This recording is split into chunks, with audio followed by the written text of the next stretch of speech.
Hello students, मैं आफरीन परवीन आप सभी का स्वागत करती हूँ आपके अपने प्लेटफॉर्म जेएसएससी एजुकेशन में। जैसा कि आप सभी जानते हैं कि हमारा ये सीजीएल का एग्ज़ाम बहुत ही नज़दीक है और ऐसे में कोई भी स्टूडेंट्स ये नहीं चाह रहा है कि किसी भी नए सब्जेक्ट की प्रिपरेशन करे या फिर उसे नए ढंग से पढ़े, क्योंकि सबसे पहले तो सिलेबस कंप्लीट करने के लिए टाइम नहीं और सिलेबस इतना वास्ट है कि अब हम लोग कंप्लीट कर भी नहीं सकते। तो ऐसे में सब चाह रहे हैं कि कोई एक ऐसी सीरीज़ रहे जहाँ पे हम हमारे जो भी बच्चे सब्जेक्ट है उसको अच्छे से पढ़ सके या उसके मोस्ट एक्सपेक्टेड क्वेश्चन को कर सके, ताकि जो भी हमारा उसमें मार्क्स नहीं स्कोर हो पा रहा था वो अच्छे से स्कोर हो जाए। और इन सब में सबसे ज़्यादा जो प्रॉब्लम आ रही है वो साइंस के पेपर को लेकर, जो हमारा सब्जेक्ट है बायोलॉजी उसे आ रही है। ठीक है, इसमें क्या दिक्कत हो रहा है कि बच्चे के लिए इसका सिलेबस वास्ट है तो कवर अप करने में बहुत टाइम लग जा रहा है, प्लस इसका मीडियम जो है वो ज़्यादातर हिंदी में सबको मिल रहा है, जिसकी वजह से वो पढ़ नहीं पा रहे सही से, और बहुत लोगों के लिए ये न्यू है तो ये भी एक वजह है जिसके कारण वो पढ़ नहीं पा रहे हैं। ठीक है, तो इन सारे प्रॉब्लम का सोल्यूशन लेकर मैं आप लोगों के सामने एक ऐसी सीरीज लेकर आई हूँ जहाँ पे जो हम हमारे बचे टाइम में उसमें बायोलॉजी को कवर अप करेंगे एमसीक्यू फॉर्मेट के थ्रू। ठीक है, यहाँ पे मैं आप लोगों को अपनी सीरीज़ में हर वीडियो में 25 एमसीक्यूज़ कराऊंगी जो हमारे एग्ज़ाम के पर्सपेक्टिव से बहुत इंपॉर्टेंट होंगे और जो एग्ज़ाम में पूछे जाते हैं। ठीक है, और एक चीज़ आप याद रखिएगा कि ये जो भी चैप्टर होंगे उसमें कितने मार्क्स कैरी होंगे। जैसे कि ये जो ब्रांच ऑफ बायोलॉजी अभी हम लोग पढ़ेंगे तो इसमें जो हमारा 3 मार्क्स है वो सिक्योर हो जाएगा। ठीक है, तो आप सीरीज़ को कंटिन्यू देखते रहिएगा और मिस नहीं करिएगा, क्योंकि ये सीरीज़ जो है बहुत ही हेल्पफुल होगा आपके लिए और साथ में आपको बहुत ही अच्छा स्कोर करने में हेल्प करेगा। तो आइए हम हमारे क्लास की शुरुआत करते हैं। ये हमारा ब्रांच ऑफ बायोलॉजी का पार्ट 1 होगा, इसके बाद पार्ट 2 आएगा और पार्ट 3, तो फिर हमारा total branch of biology complete हो जाएगा। ठीक है, तो आप पेशेंस बनाकर इसे देखते रहे, क्योंकि वीडियो ज्यादा बड़ी नहीं होगी और ज्यादा हार्ड भी नहीं होगी। ठीक है, पहला है हमारा क्वेश्चन कि बायोलॉजी क्या है। तो ऑप्शन है study of all living things, study of life as recorded by fossils, study of growth and differentiation, study of uniformity behind diversity in living things. तो किसकी स्टडी होती है बायोलॉजी में? तो study of all living things जो होता है वो हमारा बायोलॉजी में होता है। ठीक है, आप इसे याद रखेंगे। हमारा दूसरा क्वेश्चन है genetics is the study of. तो जेनेटिक्स में हम लोग किसकी स्टडी करते हैं? Heredity and variation, forms and features of plant organ, growth and differentiation या क्लासिफिकेशन बेस्ड ऑन कैरेक्टर्स। तो इसका आंसर क्या हो जाएगा? Heredity and variation. जो भी हमारे अंदर वेरिएशन होते हैं और जो भी हम हमारे पेरेंट्स से कैरी करते हैं उसकी स्टडी हमारा जेनेटिक्स के अंदर आता है। ठीक है, फिर है हमारा पैडोलॉजी। ये लैब असिस्टेंट में क्वेश्चन पूछा गया, तो आपको एक एनालाइज हो जा रहा होगा कि क्वेश्चन किस तरह से पूछते हैं, क्योंकि बायोलॉजी एक ऐसा सब्जेक्ट है जहाँ टू द पॉइंट क्वेश्चन पूछते हैं, ना इधर ना उधर। उसका एक ही वर्ड है। अगर मान लीजिए किसी का आंसर लीवर है तो लीवर ही होगा, यानी कि जैसे मान लीजिए हेपेटोलॉजी है तो इसकी स्टडी लीवर ही होगी और कुछ भी आप इसमें लॉजिक नहीं लगा सकते। ठीक है, इसलिए बायोलॉजी को सबसे आसान पढ़ना है कि टू द पॉइंट पढ़ा जाए। तो पाइडोलॉजी इज द साइंस ऑफ, इसका ऑप्शन देख लेते हैं, सॉइल, डिजीजेस, पेटल्स या पोल्यूशन। तो किसकी स्टडी होती है पैडोलॉजी? तो ये सॉइल की स्टडी होती है। ठीक है, हमारा चौथा क्वेश्चन है स्टडी ऑफ फ्लावर्स। ये देखिए जेपीएससी प्री में क्वेश्चन पूछा गया था। तो ये जो आपका ये जो सीरीज़ है ये सिर्फ आपको जेएसएससी सीजीएल के लिए ही नहीं बल्कि जेपीएससी और भी जो जेएसएससी कंडक्ट करने वाली एग्ज़ाम उसके लिए हेल्पफुल होगा। ठीक है, तो इसके ऑप्शंस देख लेते हैं, फ्लावरोलॉजी, एंथोलॉजी, एग्रोस्टोलॉजी या फिनोलॉजी। तो फ्लावरोलॉजी कोई स्टडी नहीं होती, एंथोलॉजी होती है, ये हमारी स्टडी ऑफ फ्लावर्स होती है। ठीक है, एग्रोस्टोलॉजी जो होती है वो हमारी ग्रास की स्टडी होती है। और फिनोलॉजी क्या हो जाता है? तो फिनोलॉजी में हम लोग कोई भी साइक्लिक या सीजनल जो नेचुरल फेनोमेनन होता है उससे पढ़ते हैं। जैसे कि मान लीजिए कोई फ्लावर अगर ठंडे में फूल आ रहा है किसी पौधे में तो वो गर्मी में नहीं आएगा, और जो गर्मी में आ रहा है वो ठंडे में। तो ये जो साइक्लिक चेंज या सीजनल चेंजेस होती है उसकी स्टडी फिनोलॉजी के अंडर करते हैं। ठीक है, फिर है हमारा एग्रोस्टोलॉजी। अभी मैंने बताया किसकी स्टडी होगी ये, तो ये स्टडी हो जाएगी हमारी ग्रासेस की, ऑप्शन सी। ठीक है, फ्रूट्स की स्टडी क्या होती है? पोमोलॉजी होती है। एग्रीकल्चरल क्रॉप्स की स्टडी क्या हो जाती है हम लोग की? एग्रोनॉमी के अंदर आ जाती है। वेजिटेबल्स के लिए हॉर्टिकल्चर। ठीक है, तो ये आप लोगों को क्लियर हो गया होगा। फिर है हमारा वायरोलॉजी। वायरोलॉजी किसकी स्टडी होती है? तो वायरसेस, वायरॉइड्स, प्रायोन्स या वारिसोइड। तो इसका आंसर क्या हो जाएगा? Answer A, that is viruses. Viroids, prions और वायरोसिड ये जो है ये हमारा टाइप्स ऑफ वायरस है। ठीक है, सॉरी प्राइसन नहीं, ये प्रायोन्स है, तो ये टाइप्स ऑफ वायरसेस हैं। ठीक है, तो वायरसेस की स्टडी क्या हो जाएगी? वायरोलॉजी। ठीक है, पैलियोंटोलॉजी। पैलियोंटो वर्ड जो होता है ये हमारा फॉसिल के लिए यूज होता है। ठीक है, तो फॉसिल्स की स्टडी क्या हो जाएगी? पैलियोंटोलॉजी। तो आंसर क्या हो जाएगा हमारा, आंसर बी। प्राइमेट्स की स्टडी प्राइमेटोलॉजी होती है, बर्ड्स की स्टडी ऑर्निथोलॉजी होती है, और बोन्स की स्टडी ऑस्टियोलॉजी होती है। ठीक है, हमारा नेक्स्ट क्वेश्चन है माइक्रोबायोलॉजी। माइक्रो मतलब होता है स्मॉल, ठीक है, तो स्मॉल ऑर्गेनिज्म की जो स्टडी होती है उसे, उसकी जो ये जो माइक्रोबायोलॉजी जिसमें स्मॉल ऑर्गेनिज्म की स्टडी होती है उसको क्या बोलते हैं, तो इसमें बेसिकली जो ऑर्गेनिज्म होता है उस ऑर्गेनिज्म को क्या बोलते हैं ये पूछ रहा है, तो उसको माइक्रोस्कोपिक प्लांट बोलते हैं या माइकोप्लाज्मा बोलते हैं या माइक्रोब्स या माइट्स, तो उसको हम लोग क्या बोलते हैं, माइक्रोब्स बोलते हैं। ठीक है, जो माइक्रो ऑर्गेनिज्म होते हैं उसे माइक्रोब्स बोलते हैं। माइकोप्लाज्मा जो है ये हमारा स्मॉलेस्ट सेल है, आप इसे याद रखेंगे। ठीक है, ये पूछा जाता है। और माइट्स ये तो इंसेक्ट हो गए, और माइक्रोस्कोपिक प्लांट जो छोटे छोटे प्लांट्स होते हैं, तो सिर्फ इसकी स्टडी नहीं होती है, माइक्रोबायोलॉजी में सारे स्मॉल चीज़ की स्टडी होती है, तो उसको कलेक्टिवली माइक्रोब्स कहते हैं। ठीक है, हमारा नेक्स्ट है study of seasonal flowering plant, मतलब सीजन के अकॉर्डिंग जो फ्लावर्स आते हैं, अभी मैंने एग्जांपल देकर आप लोगों को बताया था, तो उसकी स्टडी क्या कहलाएगी, एंथोलॉजी, फिनोलॉजी, डेंड्रोलॉजी या पोलेनोलॉजी। तो इसका आंसर क्या हो जाएगा हमारा,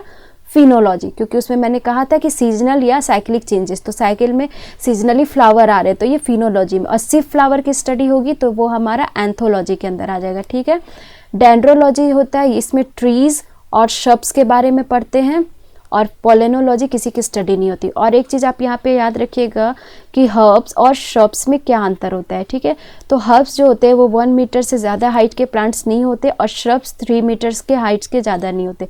लेकिन जो बेसिक डिफरेंट है वो ये है कि इन लोगों का वुडी स्टेम को लेकर डिफरेंस है।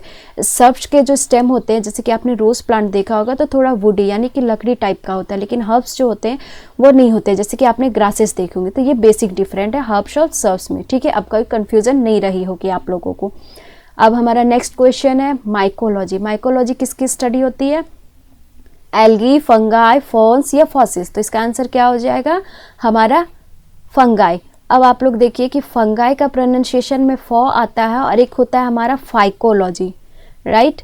तो बच्चे लोग क्या कर देते हैं कन्फ्यूजन के कारण कि फंगाई की स्टडी को फाइकोलॉजी कर देते हैं और एल्गी की स्टडी को माइकोलॉजी कर देते, पर ऐसा नहीं करना है। ठीक है, मैं आप लोगों को एक ट्रिक बताती हूँ, जिसका प्रोनाउंसिएशन होगा यानी कि फंगाई में एफ का हो रहा है ना, तो इसका जस्ट अपोजिट इसका आंसर हो जाएगा, यानी कि फंगाई की स्टडी माइकोलॉजी और एल्गी की स्टडी फाइकोलॉजी। ठीक है, जस्ट अपोजिट कर दीजिए, एक नहीं कि एफ फॉ से फंगाई का प्रोनाउंसिएशन और फॉ से फाइकोलॉजी का प्रोनाउंसिएशन, ये नहीं करना है आप लोगों को। ठीक है, तो ये आप इसे याद रखिएगा, तब कंफ्यूज नहीं होइएगा। नेक्स्ट क्वेश्चन है हमारा the science of naming the plant. Plant की जो नेम रखना, उसे नामकरण देना, उसकी स्टडी क्या कहलाती। तो ऑप्शन देखिए, माइकोलॉजी, टैक्सोनॉमी, डेंड्रोलॉजी या पैडोलॉजी। तो इसका आंसर क्या हो जाएगा, टैक्सोनॉमी। टैक्सोनॉमी में हम लोग सिर्फ और सिर्फ प्लांट्स नहीं, हम लोग एनिमल्स या का भी नाम देते हैं। ठीक है, तो माइकोलॉजी क्या हो जाएगा, ये फंगाई की स्टडी हो जाएगी। ठीक है, जस्ट अपोजिट। उसके डेंड्रोलॉजी क्या हो जाएगा, एज ऑफ ट्रीज पढ़ लेंगे, और पेडोलॉजी जो हमारा ये सॉइल की स्टडी हो जाएगी। ठीक है,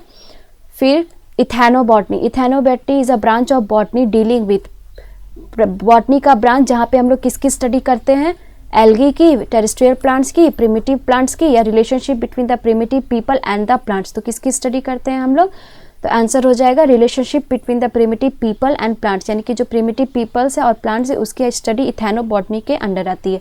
तो आपसे या तो डायरेक्ट टर्म दे के क्वेश्चन पूछा जाएगा या फिर किसी की स्टडी पूछा जाएगा। ठीक है, तो आपको दोनों चीज़ याद रखना होगा कि किसकी स्टडी क्या कहलाती है। ठीक है, हमारा नेक्स्ट क्वेश्चन है study of light effects on living organism constitute. ठीक है, तो लाइट का इफेक्ट जो लिविंग ऑर्गेनिज्म में होता है उसकी स्टडी क्या कहलाती है। तो पहला ऑप्शन है फोटोबायोलॉजी, फोनेटिक्स, फोटोपीरियोडिज्म या फोटोमॉर्फोजेनेसिस। तो इसका आंसर क्या हो जाएगा हमारा, आंसर है दैट इज फोटोबायोलॉजी।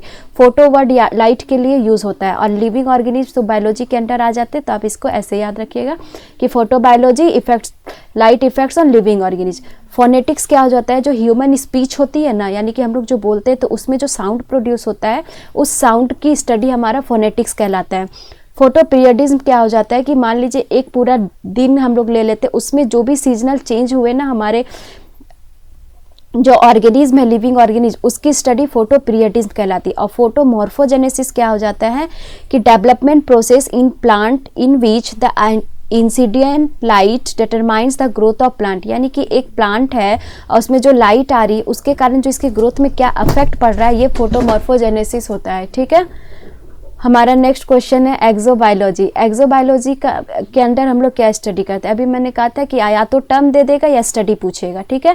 तो एक्सोबायोलॉजी किसकी स्टडी होती है? टेरेस्ट्रियल ऑर्गेनिज्म, जो लैंड पे ऑर्गेनिज्म रहते हैं वो, इंडोडर्मिस स्किन की layer, life on other planets यानी कि प्लैनेट्स में जो लाइफ रहती है उसकी, या लाइफ इन द एयर जो हवा में जो लाइफ है उसकी। तो ये एक्सो मतलब वर्ड जो होता है ये एग्जिट के लिए यूज होता है, बाहर। तो लाइफ ऑन अदर प्लैनेट, तो ये तो पृथ्वी से बाहर हो गया ना, तो इसकी स्टडी एक्सोबायोलॉजी के अंडर की जाती है। तो आंसर सी हमारा राइट हो जाएगा। फिर है हमारा the science of vegetable culture, जो सिर्फ वेजिटेबल की जो कल्चर होती है उसकी स्टडी क्या कहते हैं? एग्रीकल्चर, हॉर्टिकल्चर, ओलेरिकल्चर या फ्लोरिकल्चर। तो इसका आंसर हमारा क्या हो जाएगा? हॉर्टिकल्चर, ठीक है। एग्रीकल्चर में हम लोग सारे क्रॉप्स के बारे में पढ़ते हैं, ना कि सिर्फ वेजिटेबल। यहाँ पे फ्रूट्स भी आ जाएंगे हमारे, और उसके बाद जो भी क्लाइंबर्स हो गए या फिर क्रीपर्स हो गए, जो भी हो गए वो सारा एग्रीकल्चर में आ जाएगा। ओलेरिकल्चर क्या होता है कि जो वेजिटेबल हम लोग किए तो उसको प्रोसेस किए, फिर स्टोर किए, उसके बाद फिर जाकर हम लोग उसको मार्केट में सेल किए। तो ये अंडर 3 प्रोसेस के अंदर वेजिटेबल का जो प्रोसेस हो गया पूरा वो ओलेरिकल्चर में आ जाएगा। लेकिन सिर्फ और सिर्फ कल्चर करना वेजिटेबल का वो हॉर्टिकल्चर कहलाएगा, ठीक है। और फ्लोरिकल्चर जो हो गया वो हमारा फ्लावर की स्टडी हो गई, ठीक है। नेक्स्ट है हमारा physiology. Physiology is the study of, physiology किसकी स्टडी होती है? स्टडी ऑफ एंड्स, T2 की study, binomial nomenclature, processes and functions of life या स्टडी ऑफ सिल्कवर्म। तो ये इसका आंसर क्या हो जाएगा? इसका आंसर होगा answer C, that is processes and functions of life. यानी कि जो भी हमारे लाइफ में जो भी प्रोसेस और फंक्शंस चल रहे हैं उसकी स्टडी फिजियोलॉजी के अंदर आ जाएगी, चाहे वो पूरे प्लांट में हो, प्लांट में जो भी सारे फोर्सेस और फंक्शन हो, या फिर कोई एनिमल्स में हो या ह्यूमन में हो, ये सारा फिजियोलॉजी के अंडर ही आएगा, ठीक है। फिर है हमारा study of abnormal embryonic growth comes under, यानी कि जो एम्ब्रायोनिक डेवलपमेंट जब होता है तो उसमें जो एबनॉर्मल कंडीशन आ जाता है उसकी स्टडी क्या कहलाती है? मॉर्फोजेनेसिस, टेरेटोलॉजी, पार्थिनोजेनेसिस या ऑन्टोजेनी। तो इसका आंसर क्या हो जाएगा? टेरेटोलॉजी, ठीक है। मॉर्फोजेनेसिस इसलिए नहीं होगा क्योंकि मॉर्फोजेनेसिस में क्या होता है, जो लार्वल पीरियड में जो हमारा ऑर्गेनिज्म होता है और एडल्ट पीरियड में जो ऑर्गेनिज्म होता है उन दोनों के बीच में जो डिफरेंस हो जाता है, जैसे कि मान लीजिए एक फ्रॉग है, उसको लार्वल पीरियड में टेल होता है, लेकिन जब ये एडल्ट के रूप में आता है तो ये टेल डिसअपियर हो जाता है। तो ये जो हमारा चेंज हुआ ये मॉर्फोजेनेसिस कहलाता है, ठीक है। पार्थिनोजेनेसिस में क्या होता है, जो फ्रूट होती है ना विदाउट फर्टिलाइजेशन ये डेवलप हो जाती है। अब इसमें हमें उतना डीप नहीं जाना, बस हमें टर्म याद रखना है कि fruit without fertilization is development of fruit without fertilization is known as parthenogenesis, ठीक है। और ऑन्टोजेनी क्या हो जाता है, इसमें हम लोग ऑन्टोजेनेसिस प्रोसेस की स्टडी करते हैं। तो ऑन्टोजेनेसिस क्या हो गया, जैसे कि एक सेल है, फिर वो जाइगोट बना, फिर वो एडल्ट बन गया, तो ये जो पूरा प्रोसेस होता है ये मेरा ऑन्टोजेनेसिस होता है। इसकी स्टडी ऑन्टोजेनेटिक जेनी कहलाती है, ठीक है। नेक्स्ट क्वेश्चन है हमारा स्टडी ऑफ स्नेक्स, सांप जो होते हैं उसकी स्टडी क्या कहलाती है? हर्पेटोलॉजी, इक्थायोलॉजी, एंटोमोलॉजी या सर्पेंटोलॉजी। तो इसका आंसर क्या हो जाएगा? Answer D, that is serpentology. सर्प प्रोनाउंसिएशन आ रहा है ना, तो सर्प मतलब भी सांप होता है, ठीक है। ये इसका पर्यायवाची शब्द है, तो आप इसे इससे रिलेट करके आंसर कर सकते हैं, ठीक है।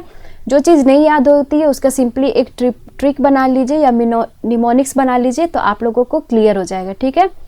हर्पेटोलॉजी क्या होती है, तो वो रेप्टाइल्स की स्टडी होती है। इक्थायोलॉजी फिशिस की स्टडी होती है। एंटोमोलॉजी इंसेक्ट्स की स्टडी होती है, ठीक है। और सर्पेंटोलॉजी तो स्टडी ऑफ स्नेक्स। नेक्स्ट है हमारा study of form and structure of organism. किसी भी ऑर्गेनिज्म का जो फॉर्म और स्ट्रक्चर यानी कि वो कैसा दिखता है या उसका बाहरी ढांचा कैसा है, तो उसकी स्टडी क्या कहलाती है? इकोलॉजी, टेक्सोनॉमी, एनाटॉमी या मॉर्फोलॉजी। तो उसकी स्टडी क्या कहलाती है हमारे? मॉर्फोलॉजी, ठीक है। एक्सटर्नल कैरेक्टर भी इसको बोल सकते हैं, तो ये हमारा मॉर्फोलॉजी के अंदर आता है। एनाटॉमी में अंदर का स्ट्रक्चर, तो अंदर में देखिए और में अनुस्वार होता है ना, तो बच्चे कंफ्यूज होते हैं मॉर्फोलॉजी और एनाटॉमी में। तो में अनुस्वार अन का साउंड हो रहा है तो एनाटॉमी इंटरनल स्ट्रक्चर, ठीक है, याद रखिएगा। सब में नो आ रहा है साउंड, ठीक है। टैक्सोनॉमी में तो मैंने बताया आप लोगों को नेमिंग करना प्लांट और एनिमल का, और ecology relationship of plant with या फिर एनिमल या human with environment is known as ecology. और मॉर्फोलॉजी तो एक्सटर्नल कैरेक्टर, ठीक है। हमारा नेक्स्ट क्वेश्चन है फाइकोलॉजी। अभी मैंने बताया था एफ का साउंड आ रहा है तो जस्ट इसके अपोजिट जाइएगा, तो ये किसकी स्टडी हो जाएगी? एल्गी की स्टडी हो जाएगी, ठीक है। तो ऑप्शन है फंगाई, एल्गी, वायरस और बैक्टीरिया। तो स्टडी किसकी हो जाएगी? ये एल्गी की। और फंगाई की स्टडी क्या होती है ये आप कमेंट सेक्शन में बताएंगे। वायरस की स्टडी क्या होती है? वायरोलॉजी। और बैक्टीरिया की स्टडी क्या होती है? बैक्टीरियोलॉजी। तो हमारा फाइकोलॉजी का आंसर क्या हो जाएगा? That is B, algae. ठीक है, नेक्स्ट क्वेश्चन है हमारा, branch connected with the study of cell. Cell की जो स्टडी होती है ये क्या कहलाती है? तो इसका आंसर होगा साइटोलॉजी, फिजियोलॉजी, जियोलॉजी या हिस्टोलॉजी। तो इसका आंसर क्या हो जाएगा? हमारा आंसर है दैट इज साइटोलॉजी। ठीक है, और ये लैब असिस्टेंट में क्वेश्चन पूछा गया था। ठीक है, फिजियोलॉजी अभी मैंने बताया processes and functions of life. Geology इसमें अर्थ की स्टडी होती है और हिस्टोलॉजी में हम लोग टिश्यू के बारे में पढ़ते हैं। ठीक है, तो ये हमारा क्लियर हो गया। अब हमारा नेक्स्ट क्वेश्चन है, the study of reptiles is known as. अभी मैंने आप लोगों को बताया था कि रेप्टाइल्स की स्टडी क्या कहलाती है? इक्थायोलॉजी, हर्पेटोलॉजी, सर्पेंटोलॉजी या नन ऑफ दिस। तो इसका आंसर क्या हो जाएगा? Answer B, that is herpetology. Ichthyology किसकी स्टडी होती है? फिशेस की। और सर्पेंटो किसकी होती है? ये भी आप कमेंट सेक्शन में बताएंगे। ठीक है, हमारा नेक्स्ट क्वेश्चन है, study of animals that leave and subsist on other animal. मतलब कहने का क्या हुआ क्वेश्चन का कि ये कोई एनिमल है, इसके ऊपर कोई एनिमल बैठा है या उस पर रह रहा है या फिर उसको कोई खाना या रिक्वायरमेंट उसका पूरा हो रहा है, तो जो उसकी स्टडी होगी वो क्या कहलाएगी? ठीक है, तो ऑप्शंस देखते हैं, इकोलॉजी, पैथोलॉजी, टैक्सोनॉमी या पैरासिटोलॉजी। तो इसका आंसर क्या हो जाएगा? पैरासिटोलॉजी। पैरासिटोलॉजी इसलिए क्योंकि ये जो एनिमल्स जो किसी एनिमल पे रिसाइड करते हैं ना, तो इन्हें पैरासाइट कहते हैं, इसी से वर्ड डिराइव हुआ पैरासिटोलॉजी। ठीक है, और इकोलॉजी तो मैंने बताया आप लोगों को कि जो प्लांट, एनिमल, ह्यूमन के जो रिलेशनशिप होते हैं इन्वायरमेंट से, वो होती, उसकी स्टडी होती है। पैथोलॉजी में हम लोग जो होता है डिजीज़ के बारे में पढ़ते हैं, और फिर हमारा ड्रग्स हो गया और मेडिसिन्स हो गया, उसके बारे में हम पढ़ते हैं हमारा पैथोलॉजी में। टैक्सोनॉमी फिर से मैं बता रही हूँ, प्लांट और एनिमल की जो नेमिंग होती है वो हमारे टैक्सोनॉमी में होता है। और सिर्फ नेमिंग ही नहीं, इसकी क्लासिफिकेशन जो होती है, जो हम लोग kingdom, phylum, class, order, family, genus में करते हैं, वो हो गया। फिर आइडेंटिफिकेशन, ये कौन से किंगडम या फाइलम या किसी भी इस जीनस स्पीसीज में बिलोंग करता है, ये सारा प्रोसेस मेरा टैक्सोनॉमी के अंडर ही आता है। ठीक है, हमारा नेक्स्ट क्वेश्चन है ऑर्निथोलॉजी। ऑर्निथोलॉजी किससे रिलेटेड? तो ऑर्निथो वर्ड जो होता है ये बर्ड से रिलेटेड होता है। तो यानी कि और बर्ड लॉजी स्टडी हो गई तो बर्ड की स्टडी होगी, नो डाउट। तो ऑप्शंस क्या है? रेप्टाइल्स, बर्ड्स, फॉसिल्स और फिशेस। तो इसका आंसर क्या हो जाएगा? बर्ड्स। ठीक है, रेप्टाइल्स की स्टडी क्या होती है? ये हर्पेटोलॉजी होती है।